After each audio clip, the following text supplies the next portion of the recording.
Captain Elena Vasquez stood on the bridge of the Prometheus, watching stars drift past the massive viewing window. The year was 2387, and humanity had been part of the Galactic Confederation for nearly 50 years. It felt good to be accepted, among the stars, to work alongside dozens of alien species in peace and friendship. The Prometheus was not a warship. She was an exploration vessel, built for discovery and first contact missions. Her crew of 200 included scientists, diplomats, teachers, and doctors. They carried advanced sensors, laboratories, and translation equipment. The only weapons they had were small defensive systems, just enough to deal with space pirates or dangerous wildlife. Elena had been captain for 8 years. She was 42 years old with short black hair and kind brown eyes that had seen wonders across the galaxy. Her crew trusted her completely. She had led them through nebula storms, helped establish peaceful contact with 3 new species, and had never lost a single person under her command. Today was supposed to be routine. They were mapping star systems near the outer rim, far from any major trade routes. The area was supposed to be empty, just gas giants and dead rocks orbiting distant suns. Perfect for a quiet mission where her scientists could study cosmic formations without any political complications. Dr. Sarah Chen, the ship's communications specialist, was working at her station when the first signal came through. She was a small woman in her 30s, brilliant with languages both human and alien. She could speak 15 different alien tongues and had helped write the universal translation protocols used throughout Confederation space. "Captain," Chen called out, her voice uncertain. "I'm picking up something strange." Elena walked over to Chen's station. The bridge was quiet except for the soft hum of ship systems and the occasional beep from monitoring equipment. Most of the crew was either sleeping or working in the research labs deep inside the ship. "What kind of strange?" Elena asked. Chen adjusted her headphones and played with the controls on her communication board. "It's very weak. Barely there. At all. But I think it might be a distress signal." Elena frowned. "Out here? There shouldn't be anyone in this sector." "That's what I thought too." Chen's fingers moved quickly across her keyboard. "But look at this." The main screen lit up with wave patterns and signal analysis. Elena couldn't read most of it, but she could see the basic structure of a standard distress call. Every spacefaring species in the galaxy used the same basic pattern for emergencies. It was one of the first things the Confederation had established 50 years ago. "The signal is coming from the Kepler sector," Chen continued. "That's about 6 hours away at full speed. But Captain, there's something else." She played an audio recording. At first, Elena heard only static and interference. Then, beneath the iodine of electronic noise, she heard something that made her blood run cold. Voices. Screaming voices. The sound of weapons firing. And something else that made her stomach twist with horror. Children crying. "My God," Elena whispered. "How old is this signal?" Chen checked her readings. "Based on the signal degradation, I'd say it was sent about 3 days ago. But Captain, I can't identify the species. The language is completely unknown to me." Elena listened to the recording again. The voices were high-pitched, musical even, through their terror. Whatever these beings were, they were dying, and their children were suffering. "Have you tried running it through the universal translator?" "Already did. The computer can't identify the language at all, but I did manage to pick out a few repeated sounds. One word keeps coming up over and over again." Chen isolated a portion of the recording and played it back. Through the static and fear, a single word came through clearly. "Sanctuary." Elena felt something cold settle in her chest. These beings, whoever they were begging for help. They were calling out to anyone who might listen, hoping someone would come to save them. "Send a message to Confederation Command," Elena ordered.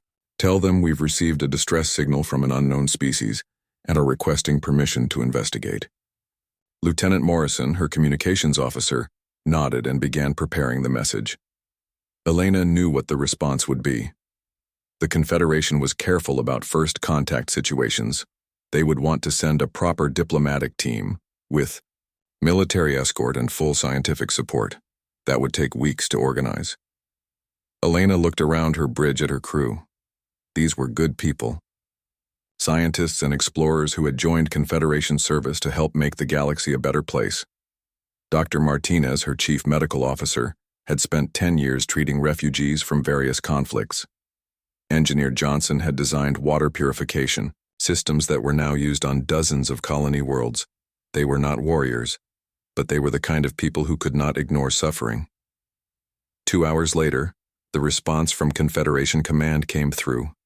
Elena read it with growing anger.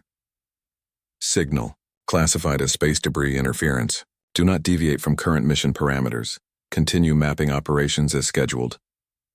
Elena stared at the message for a long moment. Space debris interference.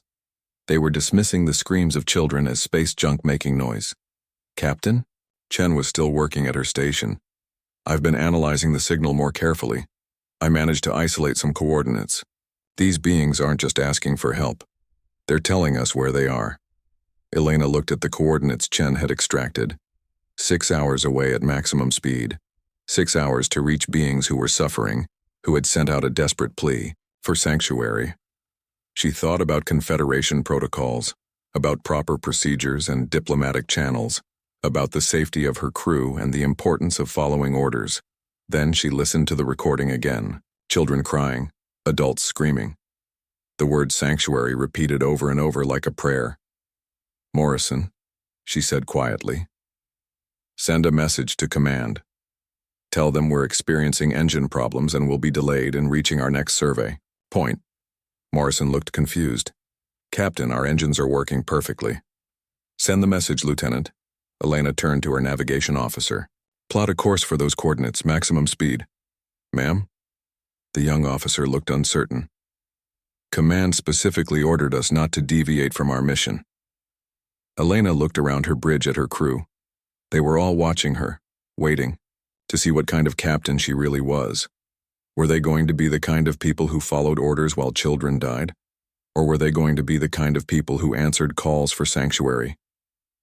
Sometimes, Elena said quietly, being human means making the hard choice, even when it's against orders, especially when it's against orders. She walked back to her captain's chair and sat down. Around her, the crew began working with new purpose. Chen continued analyzing the signal. Morrison sent the false message to command. The navigation officer plotted their course to the coordinates. Engage. Engines, Elena ordered. Maximum speed. The Prometheus turned away from her assigned patrol route and headed toward the Kepler sector, toward the source of the distress signal, toward whatever horror was waiting for them in the dark between the stars. Elena didn't know it yet, but she had just made the decision that would change everything. Not just for her crew, or for the unknown aliens calling for sanctuary, but for all of humanity. The explorer ship Prometheus was heading toward a discovery that would awaken something in the human species that had been sleeping since they first reached the stars, something that would shake the galaxy to its very foundations. The Prometheus dropped out of faster-than-light travel at the edge of the Kepler sector. What Elena and her crew saw on the main screen made them all fall silent with horror. Dozens of ships floated in the darkness of space. But these were not like any ships they had ever seen before. They looked like they had been grown rather than built, made of some kind of living coral that shimmered with faint bioluminescent patterns. They were beautiful, even in death. Graceful curves and organic lines that spoke of a species that valued art and harmony. But now the ships were broken. Huge tears in their hulls let their atmosphere leak into space like blood from wounds. Some had been completely split in half.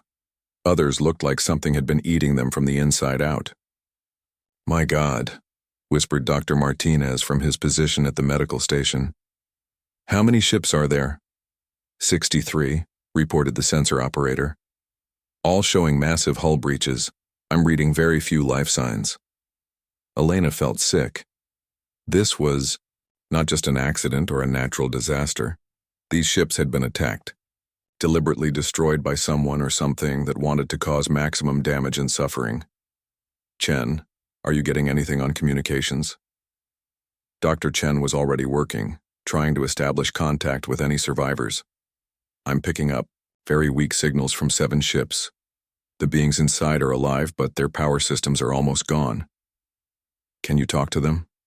Working on it, Captain. Chen's fingers flew over her keyboard. The language is completely unknown, but I'm using the Universal Translation Matrix. Give me a few minutes. Elena turned to her medical officer. Martinez, get your team ready. We're going to have survivors to treat.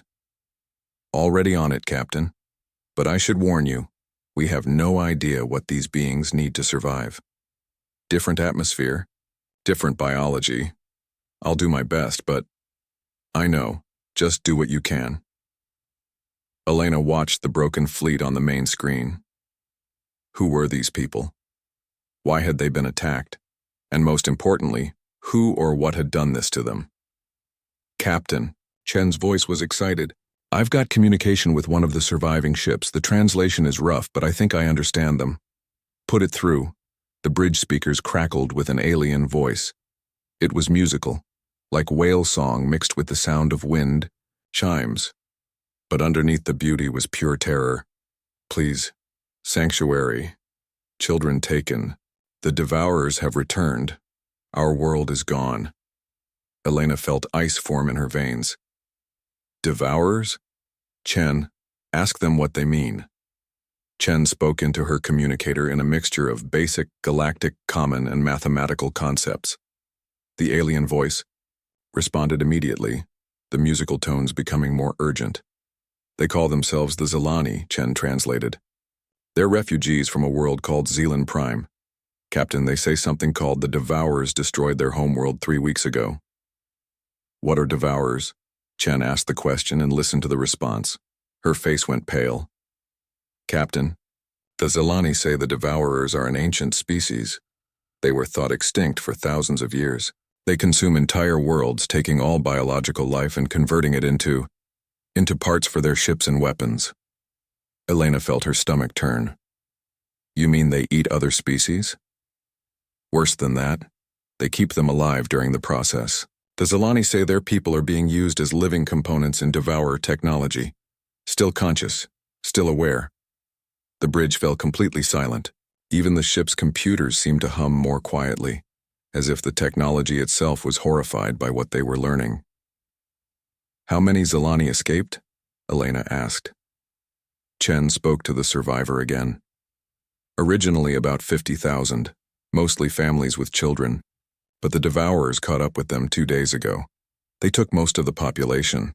Only about 3,000 are left alive in the damaged ships. Elena closed her eyes. 50,000 beings, most of them families with children captured by monsters who would use them as living parts for machines. The thought was so horrible she could barely process it. Captain, the sensor operator called out. I'm detecting something approaching from the inner system. It's big. Elena opened her eyes and looked at the tactical display. A single ship was moving toward them from deeper in the star system. But this ship was wrong. It looked like someone had taken a normal spaceship and merged it with something alive. Organic components twisted around metal framework. And from the scans, Elena could see that some of those organic components were moving. Chen, ask the Zelani about that ship. Chen spoke quickly into her communicator. The response was immediate and filled with such terror that the translation system could barely process it. That's a Devourer scout ship. They're coming back to collect the rest of the survivors. Elena looked around her bridge. The Prometheus had only basic defensive weapons. They were explorers, not fighters. Against a ship designed for conquest and destruction, they would be helpless. But she looked at the broken fleet of refugees floating in space and knew she could not abandon them. Red alert, Elena ordered. All hands to emergency stations. Morrison, send a priority message to Confederation Command. Tell them we've encountered refugees under attack by an unknown hostile species. Include all our sensor data. What about the Devourers, Captain? Elena stood up from her captain's chair. We're going to do everything we can to protect these people. Martinez, prepare for massive casualties. Chen, tell the Zelani we're here to help. Captain, her first officer said quietly, we're not equipped for this kind of fight. Elena nodded. I know, but we're all these people have. The Devourer ship was getting closer. On the screen, Elena could see details that made her feel sick. The organic components weren't just decorations. They were alive. Some of them looked like they might once have been people from various species now fused into the ship's hull and machinery. Chen, I need to know everything the Zilani can tell us about these Devourers, how they fight, what they want, how we can hurt them. Chen spoke rapidly with the Zilani survivors. The translation came back in fragments. The Devourers don't just destroy worlds, Captain. They study them first. They learn about the species, their biology, their culture. Then they attack in the most psychologically devastating way possible. They take the children first because that breaks the will of the adults. Elena felt rage building inside her. Pure, clean anger unlike anything she had ever experienced before. These creatures didn't just kill. They tortured. They turned families into weapons against themselves. What else? The Devourers have been traveling between galaxies for millions of years. They consume everything in their path, then move on when there's nothing left. But Captain, the Zilani say something else. The Devourers are afraid of something. They're not just conquering, they're running. Elena filed that information away. Right now, the immediate problem was the ship heading toward them, loaded with technology made from the living bodies of captured beings. Distance to the Devourer ship? 2 hours at current speed, Captain. Elena nodded. 2 hours to figure out how to fight monsters with technology built from nightmares. 2 hours to protect 3,000 refugee families with a ship designed for exploration, not war. She looked around her bridge at her crew. They were scientists and diplomats, not soldiers. But they were also human. And humans, Elena was beginning to realize, had something that even ancient galaxy-consuming monsters might not understand.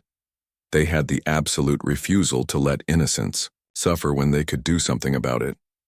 All right, people, Elena said. Let's figure out how to kill something that's been eating galaxies for 1,000,000 years. The message from the Prometheus reached Earth in 3 days.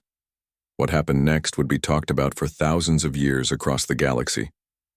Elena's transmission included everything. The broken Zilani refugee fleet. The recordings of children crying for sanctuary. The scanner data showing Devourer ships made from the living bodies of captured beings. Most importantly, it included the footage from when Elena had boarded the largest surviving Zilani vessel. Elena had insisted on seeing the refugee ship herself. What she found there changed everything. The Zilani were beautiful creatures. They looked like a cross between dolphins and angels, with smooth skin that shimmered with patterns of light. They were peaceful beings who had built their entire civilization around art, music, and harmony with nature. Their ships were grown, not built, from living coral that responded to their bioluminescent communication. But now the ship was a floating nightmare. Elena and Dr. Martinez had found children locked in what used to be nursery rooms, their bright bioluminescent patterns dim with terror and starvation. Adult Zilani huddled in corners, their natural light flickering weakly as they tried to comfort younglings who cried for parents who would never come home. The worst part was the conversion chambers, rooms where the Devourers had begun the process of turning living Zilani into biological components for their ships. Some of the victims were still partially conscious, their minds intact, but their bodies fused with mechanical systems. They begged Elena to end their suffering, but she had no way to free them without killing them. Elena recorded everything, every broken family, every tortured victim, every child asking for their parents in their musical language of lights. She sent it all back to Earth, along with her official report and a single personal message. This is Captain Elena Vasquez of the Prometheus. I am sending you proof of the most evil thing I have ever encountered. These creatures don't just kill, they torture. They take children and turn families into weapons. They have been doing this for millions of years across multiple galaxies. And now they're here, in our galaxy, doing it to people who asked us for sanctuary. The message reached Earth on a Tuesday morning. Within hours, every human news network was broadcasting the footage.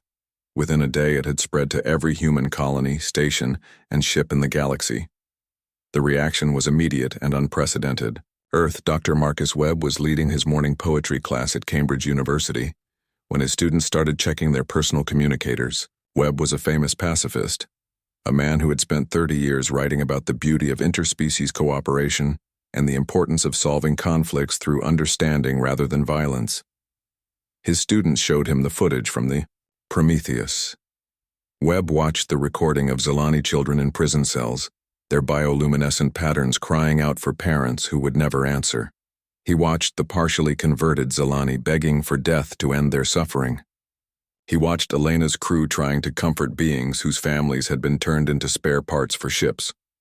Webb was quiet for a long moment. Then he dismissed his class and walked to the university's communication center.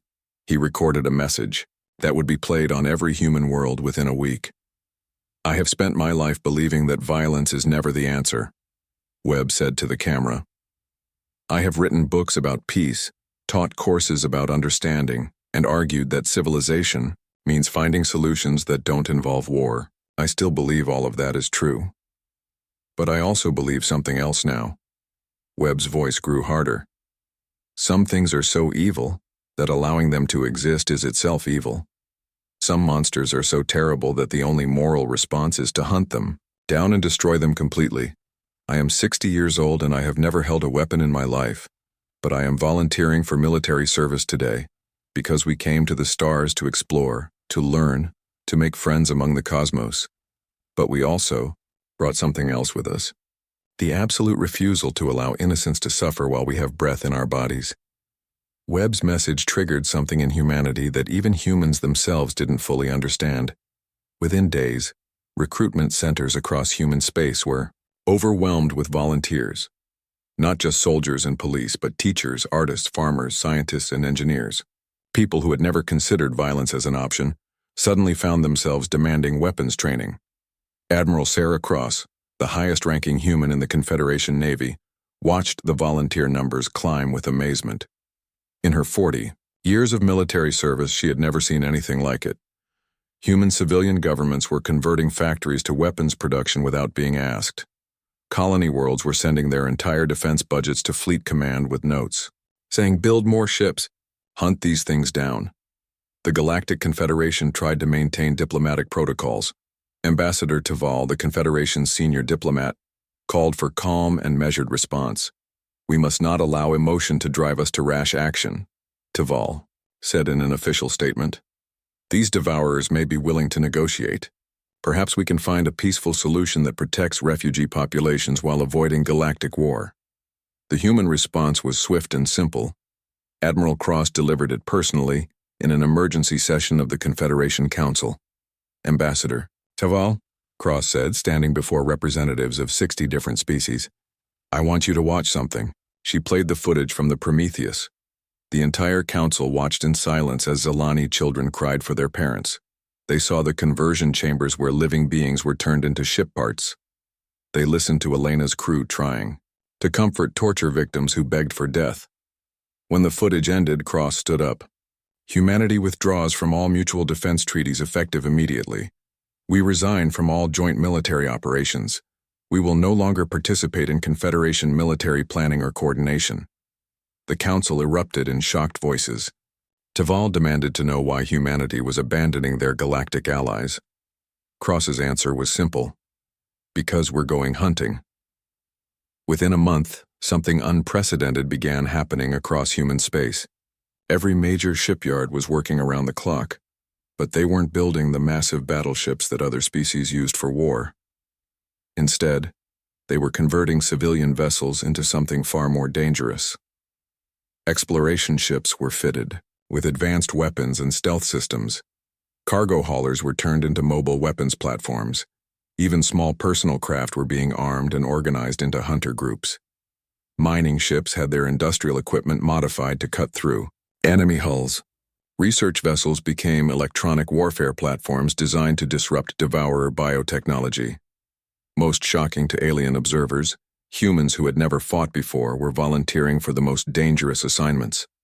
Dr. Sarah Chen, the linguist, from the Prometheus, volunteered to lead infiltration teams into devourer ships to rescue prisoners. She was 43 years old, and had spent her entire career studying languages and cultures. Now she was training with special forces to fight monsters made from nightmares. The pattern was repeated across human space. Professionals from every field were finding ways to contribute to what was becoming the largest military mobilization in galactic history. But it wasn't being organized by governments or military commanders.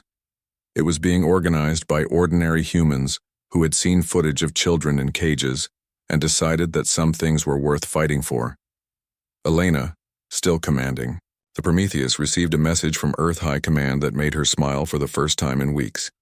Captain Vasquez, your ship has been selected as the flagship for the new Human Defense Corps. Your mission parameters are simple. Find every Devourer ship in the galaxy and destroy them. Rescue every prisoner you can. Hunt them down wherever they hide. You have the full resources of humanity behind you. The message was signed by Admiral Cross, but it included a personal note from Dr. Marcus Webb. Captain, you answered a call for sanctuary when no one else would listen. Now all of humanity is answering that call. We're coming, and we're bringing our wrath. Elena looked around her bridge at her crew of scientists and explorers who were now preparing for war. Outside the viewing window, dozens of human ships were arriving daily, all of them crewed by civilians who had volunteered to hunt monsters. Humanity had heard the cry for sanctuary, and they were going to make sure it was the last time anyone had to make that call while humans drew breath. 6 months after the Prometheus sent its message to Earth, the Devourers learned something that would terrify them more than anything they had encountered in their million-year journey between galaxies. Humans don't fight fair. The first Devourer. Hive ship died without ever seeing its attackers. The massive bioorganic vessel was harvesting a small colony world when it simply exploded from the inside. One moment it was processing captured colonists into living ship components. The next moment its entire bioneural network was shutting down as targeted viruses spread through its organic systems. Admiral Sarah Cross watched the recordings from her command ship with satisfaction. The attack had been planned by Dr. Chen and executed by a team of human scientists who had volunteered for the most dangerous mission in the galaxy, infiltrating Devourer ships to plant biological weapons specifically designed to kill their living technology. How did they get inside? Asked Commander Torres, Cross's second-in-command. Mining charges, Cross replied. They blew a hole in the ship's outer hull, went in through the waste processing systems and planted the virus directly into the ship's digestive chambers. The Devourers never even knew they were there. It was the beginning of a new kind of warfare that the galaxy had never seen. The Devourers were used to massive fleet battles where they could use their superior numbers and horrifying biotechnology to overwhelm enemies.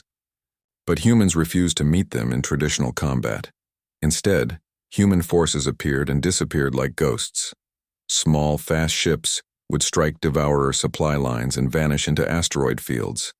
Teams of former scientists and teachers would infiltrate enemy vessels to rescue prisoners and sabotage critical systems. Mining crews would hide in dead star systems and ambush Devourer scouts with industrial equipment turned into weapons.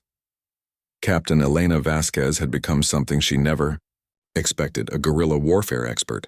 The Prometheus, now heavily modified with weapons and stealth systems, led a task force of converted civilian ships in hit-and-run attacks across 3 star systems. Target acquired, reported her tactical officer, Lieutenant Morrison, who had learned to use military scanners as well as he had once used communication equipment. Single Devourer harvester ship, currently processing prisoners from the Altair colony. Elena studied the tactical display. The Devourer ship was huge, at least 3 times the size of her task force combined. In a straight fight, it would destroy them easily. But humans had stopped fighting straight fights the day they learned what Devourers did to children. Chen, what's the status on our new Zilani advisors? Dr. Chen, now wearing military combat gear instead of her old science uniforms, consulted with their alien allies. The rescued Zilani had proven invaluable in understanding Devourer biotechnology. Their natural ability to communicate with bioluminescent patterns had allowed them to learn how to disrupt the neural networks that controlled Devourer ships. The Zilani confirmed that this ship type has a weakness in its primary digestive system, Chen reported. If we can get a strike team inside, they can plant charges that will cause the entire bio-neural network to shut down. Elena nodded. Morrison, signal the Aurora and the New Dawn. Have them create a distraction on the ship's port side. We're going in through the waste vents. It was the kind of plan that would have been unthinkable 6 months ago. Elena had been a peaceful explorer, leading scientists on missions of discovery. Now she was planning to crawl through alien waste systems to plant bombs inside a ship made from the living bodies of torture victims. But she had seen the footage from inside Devourer processing centers. She had watched children being converted into biological components while still conscious. Some changes in a person could never be undone. The attack went perfectly. While 2 human ships drew the Devourer vessel's attention with long-range harassment, Elena led a team of 12 humans and 4 Zilani through maintenance tunnels into the enemy ship's core systems. They moved through corridors lined with pulsing, organic walls that had once been people from dozens of different species. The worst part was that some of the biological components were still aware. Elena saw eyes tracking their movement, heard whispered pleas for help in languages from across the galaxy. The Devourers didn't just use other species as raw materials. They kept them conscious during the process, feeding on their fear and despair as much as their biological matter. Elena's team planted their charges and escaped just as the ship's bio-neural network began dying. As they flew away, Elena watched the massive vessel convulse and go dark. Inside, she knew that thousands of Devourer crew members were dying as their own living ship turned against them. She felt no satisfaction, only grim determination. Somewhere in the galaxy, there were more ships like this one, more processing centers where children were being turned into spare parts, more families being torn apart by creatures that existed only to cause suffering. The war continued for 2 years. Humans developed new tactics for every situation. They learned to use Devourer biotechnology against itself, turning captured ships into weapons against their former masters. They established hidden bases in dead star systems where rescued prisoners could recover, while human medics learned to treat the psychological trauma of partial biological conversion. Most importantly, they learned to coordinate with other species that had suffered under Devourer attacks. The Zilani became brilliant strategic advisors, their unique perspective on bioorganic systems allowing humans to develop more effective countermeasures. Survivors from dozens of other attacked worlds joined human forces, bringing knowledge of Devourer tactics and weaknesses. But the real breakthrough came when Elena's team captured something unprecedented, a living Devourer command ship with its entire leadership intact. The interrogation took place on a heavily modified human research station.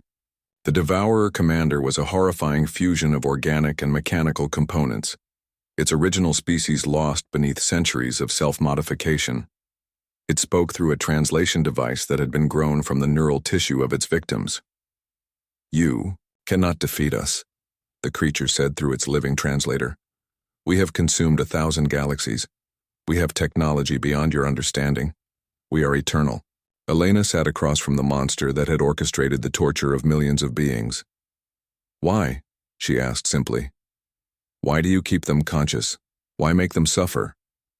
The Devourer tilted what might once have been a head. "Fear makes the biological components more efficient. Suffering improves the neural pathways. Pain creates better technology." Elena felt cold rage settle in her stomach. "Is that the only reason?" "No," the creature replied. "We also enjoy it." That night, Elena sent a message to Admiral Cross and the human high command. The message was simple. They do it because they like hurting people. There can be no negotiation, no compromise, no peaceful solution. These things exist only to cause suffering. They must all die. But the interrogation had revealed something else. Something that changed the entire nature of the war. "Admiral," Elena reported in her official briefing, "the Devourers aren't just conquering our galaxy. They're running from something. Something in the space between galaxies that scares them more than anything they've ever encountered. They're using consumed biological matter to build defenses against entities they call the Shepherds." Cross leaned forward. "What kind of entities?" Elena consulted her notes. According to the Devourer commander, they're beings of pure energy, who have been hunting the Devourers across multiple galaxies for millions of years. The Devourers have been staying one step ahead of them by consuming entire civilizations and using the biological matter to build ships and weapons that can hide from energy-based life forms. Cross was quiet for a long moment. So these shepherds are the enemy of our enemies. It appears so. And Admiral, there's something else. The Devourer commander seemed genuinely terrified when it talked about them. More scared of the shepherds than it was of us. Elena's discovery would lead to humanity's greatest strategic victory. But first, they would face their greatest test. The Devourers, realizing that humans were more dangerous than any species they had encountered before, were preparing to do something they had never done in their million-year history. They were going to attack Earth directly. The final battle began when every human in the galaxy received the same message simultaneously. They're coming home. Earth's defense networks detected the Devourer fleet while it was still 3 days away. It was the largest force the monsters had ever assembled. Over 200 hive ships, each one built from the consumed biological matter of entire civilizations. The fleet was so massive that its gravity well affected nearby star systems. Admiral Sarah Cross stood in the command center beneath the Rocky Mountains, watching tactical displays that showed humanity's home system about to be invaded by nightmares. Around her, officers and analysts worked frantically to coordinate the defense of humanity's birth world. Fleet strength analysis, Cross ordered. 217 confirmed hive ships, reported her intelligence officer. Estimated crew of over 50 million Devourers, plus an unknown number of biological components. They're bringing everything they have, Admiral. Cross nodded grimly. Humanity had been fighting the Devourers for 3 years now, learning their tactics and developing countermeasures. But this was different. This was the enemy's final gamble, an all-or-nothing assault designed to break humanity's will by destroying their homeworld. What the Devourers didn't understand was that attacking Earth was the worst possible mistake they could have made. Captain Elena Vasquez received the alert while her task force was resupplying at a hidden base in the asteroid belt. The Prometheus had been fighting continuously for 2 years, her hull scarred by dozens of battles and her crew hardened into veteran warriors who had once been peaceful explorers. "Orders, Captain?" asked Commander Chen, who now served as Elena's executive officer. The former linguist had become one of humanity's most effective special operations leaders, leading infiltration missions into the heart of Devourer hive ships to rescue prisoners and plant explosives. Elena looked at the tactical display showing the approaching enemy fleet. Every human ship in the galaxy was converging on Earth, but they would still be outnumbered 10-1. In any normal military situation, the outcome would be inevitable defeat. But humans had stopped fighting normal wars the day they learned what Devourers did to children. "Signal all ships," Elena ordered. "We're going home. Time to show these monsters what happens when you threaten humanity's family." The defense of Earth became a masterpiece of coordinated sacrifice. Civilian evacuation ships didn't flee to safety. They flew to heavily armed stations hidden throughout the outer system.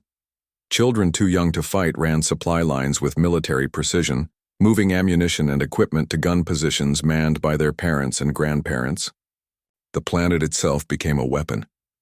Major cities had been evacuated, but the evacuation wasn't to escape. It was to clear blast zones around massive defensive installations. Humans were willing to sacrifice their own cities if it meant denying the Devourers resources. Dr. Marcus Webb, the former pacifist poet who had become one of humanity's most effective military recruiters, stood on the observation deck of Luna Base, watching Earth prepare for siege. At 70 years old, he was too old for frontline combat, but he had found his own way to contribute to the war. "Final message prepared," Webb told the communication technician. "Broadcast it on all frequencies. I want every human in the galaxy to hear this." Webb's last message was simple. 3 years ago, we heard a call for sanctuary from beings whose children were being tortured by monsters. Today, those same monsters think they can make us afraid by threatening our home. They don't understand that they picked the wrong species to terrify. We are the ones who answer calls for sanctuary. We are the ones who fight for children we've never met. We are the species that refuses to let innocence suffer while we draw breath. Today we show these ancient horrors what human wrath really looks like. The battle began when the Devourer fleet reached the edge of Earth's solar system. Instead of the massive fleet engagement they expected, they found something that confused and terrified them. Nothing. No human battle fleet waited to meet them in glorious combat. No massive space fortresses challenged their approach. Instead, they found seemingly empty space that suddenly erupted with weapons fire from hidden platforms, converted asteroids, and cloaked ships that appeared from nowhere. Humans had turned their entire solar system into a trap. The Devourers found themselves fighting an enemy that seemed to be everywhere and nowhere. Mining platforms that should have been harmless civilian installations opened fire with industrial lasers powerful enough to cut through hive ship hulls. Cargo containers floating in space turned out to be bombs that could crack a ship in half. Even small personal craft emerged from hiding places with suicide pilots ready to ram enemy vessels. But the real surprise came when the Devourers reached Earth itself and prepared to begin their harvest of humanity's homeworld. Elena Vasquez, commanding the Prometheus from orbit, opened a communication channel directly to the enemy fleet commander. "This is Captain Elena Vasquez of the Human Defense Corps," she said calmly. "Before you begin your attack, I want you to meet some friends of ours." Space around Earth suddenly filled with new contacts. But these weren't human ships. They were beings of pure energy, creatures of living starlight, who had been traveling between galaxies for millions of years. The shepherds had finally caught up with their prey. Elena had made contact with them 6 months earlier, using information extracted from captured Devourers and the brilliant translation skills of Dr. Chen and their Zilani allies. The negotiations had been difficult. How do you communicate with beings made of pure energy, who think in concepts that span millennia? But humans had learned something important during their war against the Devourers. Sometimes the best diplomacy happens when you have a common enemy. The shepherds were ancient beings who had been hunting the Devourers for millions of years, following their trail of destruction across multiple galaxies. They were entities of pure energy who valued life and growth, the exact opposite of the consumption and destruction that the Devourers represented. For eons, the shepherds had been unable to catch the Devourers, who could hide their bioorganic technology from energy-based senses. But now humanity offered them something unprecedented: willing partnership with a biological species that could track and fight the Devourers on equal terms. The final battle was unlike anything the galaxy had ever seen. Human ships fought alongside beings of living light, while rescued Zilani provided tactical coordination through their bioluminescent communication systems. The space around Earth became a battlefield where nightmares made of consumed flesh fought against the combined fury of humanity and ancient shepherds of justice. The Devourers, caught between their ancient hunters and humanity's relentless tactical innovation, finally broke. Their fleet, which had seemed unstoppable, was systematically destroyed by an alliance they could never have imagined. Biological, beings fighting alongside pure energy, united by the simple principle that innocence should be protected. The last Devourer hive ship died when Elena herself led a boarding action directly into its command center. She found the fleet commander, a creature that had once been dozens of different species, fused into a single horrifying entity, trying desperately to send out a distress call to other Devourer forces scattered across the galaxy. "No more calls," Elena said quietly, and personally destroyed the communication system with a plasma charge. The war officially ended 3 months later, when the last Devourer stronghold fell to a combined human-shepherd assault. But Elena's personal victory came earlier, when she stood on the bridge of the Prometheus and received a message from the Zilani homeworld. The Zilani had rebuilt their world with human help, growing new coral cities that shimmered with bioluminescent beauty. Their message was simple, transmitted in patterns of light that Dr. Chen translated with tears in her eyes. "Sanctuary granted. Thank you for answering our call." Elena stood in her captain's chair, looking out at stars that were now free from ancient nightmares. Around her, her crew, former scientists and explorers who had become humanity's fiercest warriors, began planning their next mission. The Human Defense Corps had received over 300 requests for assistance from species across the galaxy. Slavers, pirates, and various tyrants had suddenly discovered that there was now a species in the galaxy that specialized in answering calls for help. Elena smiled as she looked at the mission requests. They had started this journey as explorers, seeking to discover new wonders among the stars. They had discovered that sometimes the greatest wonder was learning what you were willing to fight for. "Morrison," she said to her communications officer, "send a message to Earth Command.